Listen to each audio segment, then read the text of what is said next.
জাহাজৰ ভোট দিয়ক, জাহাজৰ ভোট দিয়ক। শ্ৰদ্ধেয় ৰাইজ, মই আপোনালোক সকলোলৈকে নমস্কাৰ জনাই, সেৱা জনাই আৰু বিহুৰ শুভেচ্ছা জনাই, বিহুৰ ওলগ জনাই, বিহুৰ সেৱা জনাই মই সকলোকে চমুকে দুটামান কথা ক'ব কৈছোঁ। আমি কিয় লুৰিণজ্যোতি গগৈক ভোট দিবলৈ কৈছোঁ? আমি কিয় কৈছোঁ যে বিজেপিক ভোট দি থাকি আৰু লাভ নাই, এতিয়া আমাৰ নিজৰ মানুহক ভোট দিব লাগে। সৰ্বানন্দ সোণোৱালক আমি কিয় নিজৰ মানুহ বুলি কোৱা নাই? কি কাৰণে কোৱা নাই?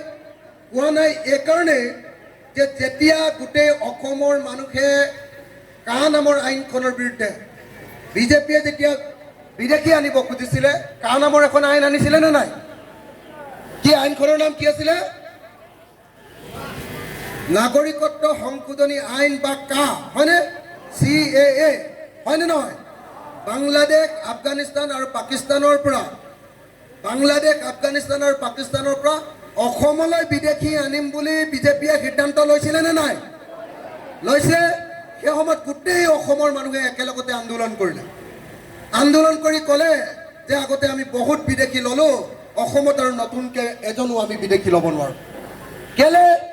আমাৰ ইয়াত থকা সিংফো মানুহে এতিয়ালৈকে মাটি পোৱা নাই, আমাৰ ইয়াত থকা আহোম মানুহে ইয়াতে মাটি পোৱা নাই, আমাৰ ইয়াত থকা আদিবাসী মানুহে মাটি পোৱা নাই, আমাৰ ইয়াত থকা চুতীয়া মানুহে মাটি পোৱা নাই, ইয়াত থকা আমাৰ নাগা মানুহে মাটি পোৱা নাই, অসমৰ খিলঞ্জীয়া মানুহবিলাকে ইয়াত মাটি পোৱা নাই, আমাৰ ইয়াত থকা গোৰ্খা মানুহবিলাকেও মাটি পোৱা নাই।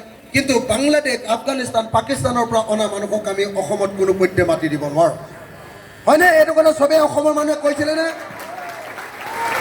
এতিয়া গোটেই অসমৰ মানুহে কৈছিলে যে অসমত আমি কাল লাগু কৰিবলৈ নিদিওঁ, বিদেশী আহিবলৈ নিদিওঁ। সেই সময়ত অসমৰ পৰা দুজন মানুহে কৈছে যে নহয়, আমাক কাল লাগিবই, কাৰণ নাগপুৰে কৈছে, দিল্লীয়ে কৈছে, নৰেন্দ্ৰ মোদীয়ে কৈছে, আৰু নৰেন্দ্ৰ মোদীৰ কথা মতে অসমত আমি বিদেশী আহিবলৈ দিমেই। সেই দুজন মানুহ কোন? এজন সৰ্বানন্দ সোণোৱাল, হয়নে? তেতিয়া মুখ্যমন্ত্ৰী আছিলে সৰ্বানন্দ সোণোৱাল, যি এসময়ত বিদেশীৰ বিৰুদ্ধে আন্দোলন কৰিছিলে, বিদেশীকেইটা আন্দোলন কৰিছিলে। সেই সৰ্বানন্দ সোণোৱালে বিজেপিৰ কথা মতে, RSSৰ কথা মতে ক'লে যে বিদেশৰ পৰা বাংলাদেশী আহিলে আমি গ্ৰহণ কৰিম। সৰ্বানন্দ সোণোৱালে আমাৰ জাতিক বিশ্বাসঘাতকতা কৰিলে নে নাই? কৰিলে নে নাই? আৰু দ্বিতীয় মানুহজনৰ নাম হ'ল হিমন্ত বিশ্ব শৰ্মা।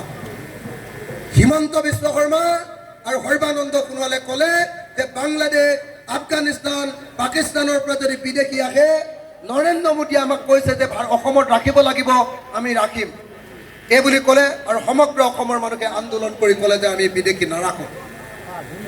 এতিয়া যিজন মানুহে সমগ্ৰ অসমৰ মানুহৰ বিৰুদ্ধে গৈ নৰেন্দ্ৰ মোদীৰ পক্ষ ল'লে, দিল্লীৰ পক্ষ ল'লে, বিজেপিৰ পক্ষ ল'লে, RSSৰ পক্ষ ল'লে, আৰু অসমীয়া জাতিৰ বিৰুদ্ধে গুচি গ'ল, সেই সৰ্বানন্দ সোণোৱালক আমি ভোট দিব পাৰিমনে?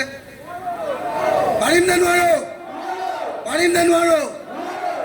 তাৰ বিপৰীতে লুৰিণজ্যোতি গগৈ ক'লে, লুৰিণজ্যোতি গগৈ তেতিয়া ছাত্ৰ সন্তান আছিলে, লুৰিণজ্যোতি গগৈ ক'লে যে দেশৰ কাৰণে যদি মৰিব লাগে মৰিম, কিন্তু কোনো পধ্যে অসমলৈ আমি নতুনকৈ আৰু বিদেশী আনিবলৈ নিদিওঁ। লুৰিণজ্যোতি গগৈ, মই অখিল গগৈ আৰু অসমৰ যিমানবিলাক এনেকুৱা জাতীয় সংগঠন আছে, সকলোৱে লগ লাগি আমি একেলগতে আন্দোলন ঘোষণা কৰিলোঁ। মোক জেলত দিলে, 1 বছৰ 8 মাহ সময় মোক জেলত ৰাখি দিলে।